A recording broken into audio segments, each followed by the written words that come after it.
दोस्तों, आप सभी का हमारे YouTube चैनल कंचन ट्रस्ट कोलकाता ट्रस्ट में बहुत बहुत स्वागत। हर छाती का दर्द दिल का दर्द नहीं होता। बार बार इसका कारण न्यूरोमस्कुलर सिस्टम, मांसपेशी और नसें हो सकती हैं, जिसे पहचानना बहुत ज़रूरी है ताकि अनावश्यक डर या गलत इलाज से बचा जा सके।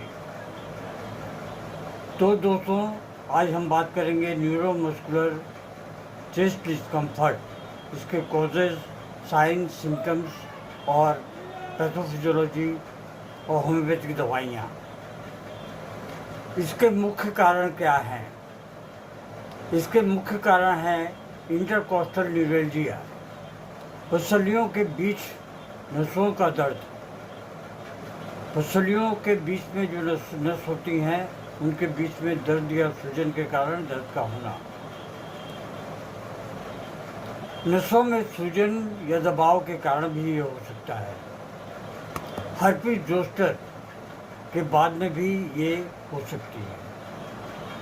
मसल स्ट्रेन यानी कि मांसपेशियों के खिंचाव के कारण भी ये समस्या पैदा हो सकती है, जिसमें कि भारी वजन उठाना,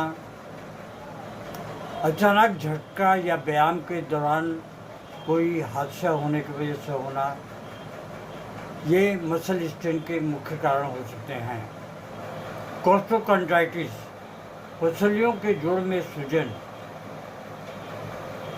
स्टर्नम, छाती की हड्डी के पास दर्द, सर्वाइकल रेडिकुलोपैथी, गर्दन की नस का दब जाना।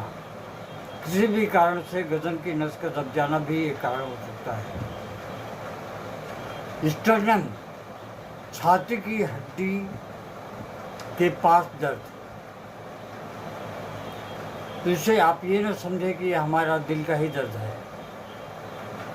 सर्वाइकल रेडिकुलोपैथी, गर्दन की नस दबना, गर्दन से निकलकर छाती तक दर्द का फैलना।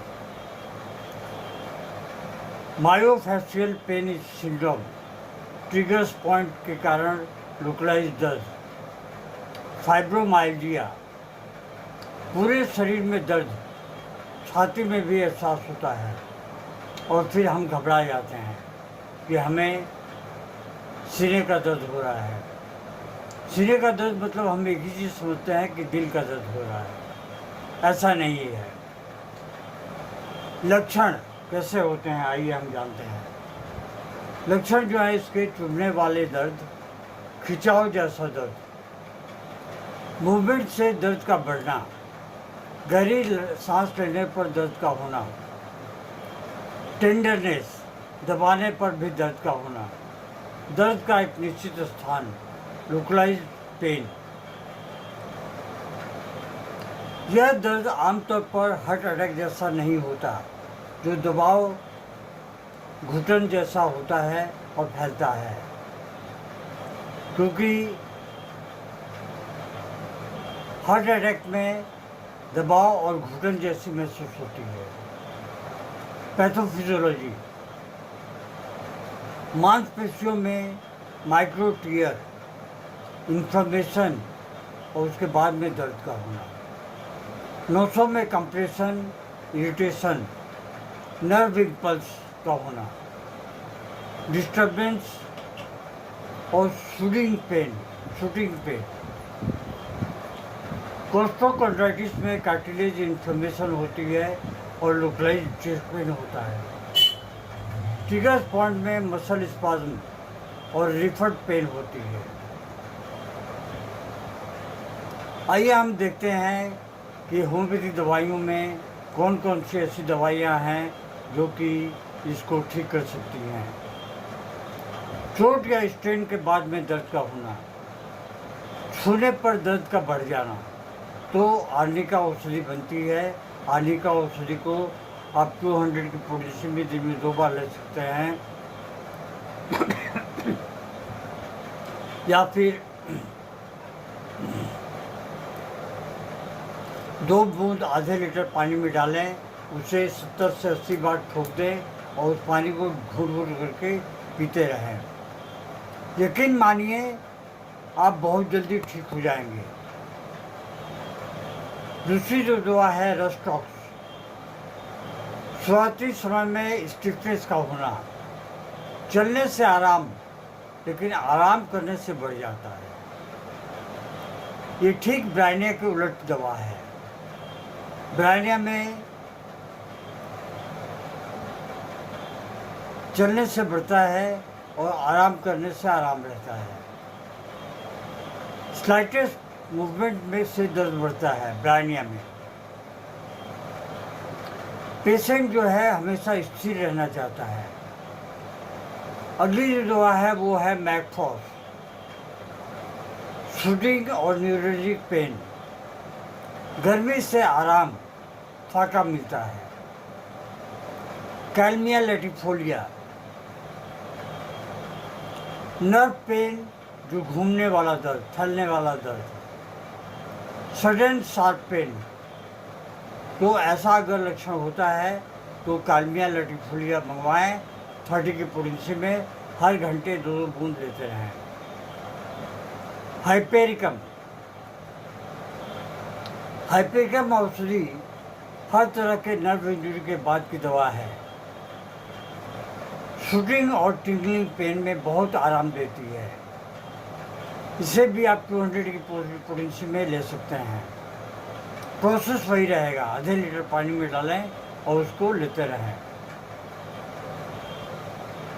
इंटरकोस्टल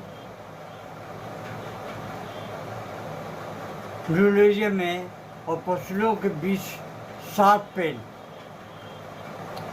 अगर ऐसे लक्षण हैं तो रेनिकुलस बल्बोसस औषधि बहुत ही बेहतर कार्य करती है। स्पाइजेलिया, बाएं तरफ के दर्द में, बाएं तरफ में दर्द हो रहा है, न्यूरोलॉजिक पेन हो रही है, हार्ट रीजन में स्टैबिंग पेन हो रही है दूसरे कारण से, लेकिन हमें ये लगता है कि हमारे हार्ट में पेन हो रहा है।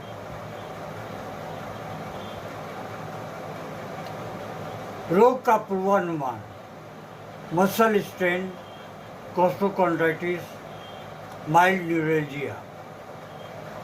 मॉडरेट में cervical radiculopathy, chronic myofascial pain, chronic cases में फाइब्रोमाइल्जिया। सही डायग्नोसिस, उचित ट्रीटमेंट से अधिकांश केसेस पूरी तरह से ठीक हो जाते हैं।